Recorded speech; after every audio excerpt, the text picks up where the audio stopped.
in the quiet town of Lebanon, Ohio. In 1871, a man named Clement Vallandigham sat in a courtroom. He wasn't a popular man. His political views during the Civil War had made him a pariah. This case was his only shot at reclaiming his dignity. His client was Thomas McGahan, a man with a terrifying criminal record. Everyone in town was convinced he had murdered Tom Myers in a crowded saloon. For the public, this trial was just a formality before the hanging. A star witness took the stand and described seeing smoke rising from McGahan's jacket pocket right after the shot.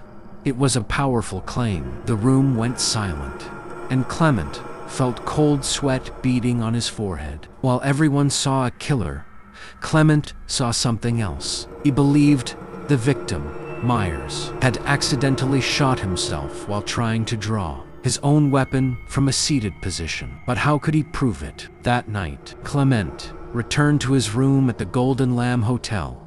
He paced frantically. The prosecution was winning, and Clement had no physical evidence, only a hunch. Clement began studying the revolvers of that era. He discovered their design made them prone to snagging on fabric. A mad idea began to crystallize in his mind. At 9 p.m., Clement asked his co-counsel to come to his room. He wanted to do a final dress rehearsal of the demonstration. He planned for the jury the next morning. There were 2 pistols in the room. One was loaded, and the other was empty. Clement was so excited about the glory awaiting him that he couldn't stop talking. Clement said, "Look, I'll put the gun in my pocket like this and try to pull it fast, just like the victim did." He wanted to show how the hammer could catch on the lining. In a moment of pure adrenaline and exhaustion, Clement reached for a gun. He didn't realize he had grabbed the loaded one instead of the empty one. He placed the gun in his pocket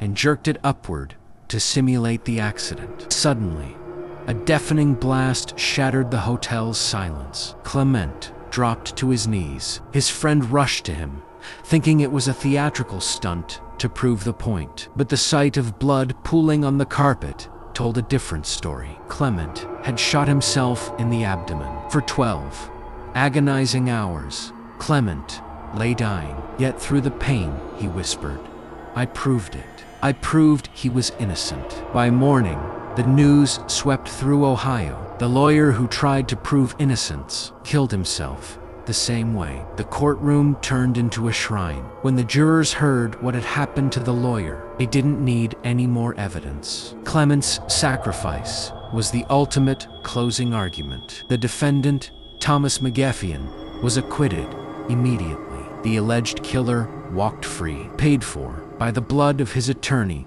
on a hotel carpet. Clement went from the most hated man to a legendary martyr. Thousands marched in his funeral, honoring his absolute devotion to his craft. Clement achieved his highest professional ambition, immortality in legal history at the exact moment he lost his life. He rebuilt his name, but he wasn't there to wear it. The irony continued. McGahan, the man saved by his lawyer's death, was killed in another saloon fight years later. Fate, it seemed, didn't accept the acquittal. The first story ends here, reminding us that the truth sometimes demands a price that a human can only pay once.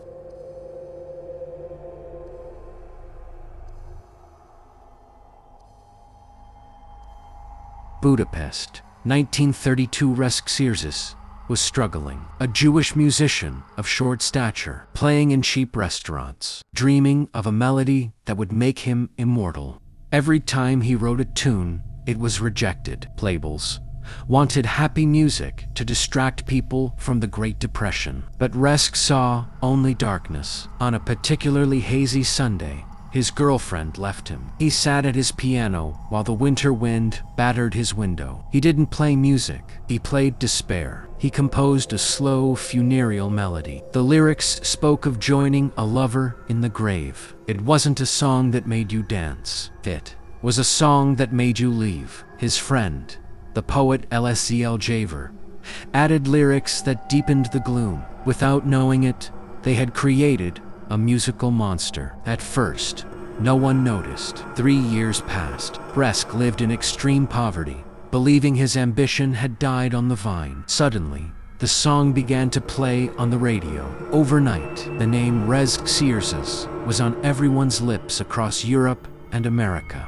Hungarian police noticed a chilling pattern. At every suicide scene, there was a link. A Gloomy Sunday record, spinning for the lyrics, found in a pocket. In Berlin, a young girl shot herself while listening to the tune. In New York, a businessman jumped, leaving a note with a single line from the song. The news reached Rezső. Instead of joy, he felt terror. I wanted them to feel my beauty, not end their lives. Now wealthy, Rezső tried to reconcile with the girlfriend who inspired the song. He discovered she had also taken her life, leaving a note that simply said, "Gloomy Sunday." Governments intervened. The BBC banned the vocal version of the song for being detrimental to wartime morale. It was officially the Hungarian Suicide Song. World War II broke out. Rezső, being Jewish, was sent to labor camps. He played the melody for prisoners to ease their pain, but it only deepened their hopelessness. Rezső survived the war and returned to Budapest. He was rich with royalties in America, but the Soviet Iron Curtain meant he couldn't touch a cent. He went back to playing in a small restaurant called Kispi. People came from all over the world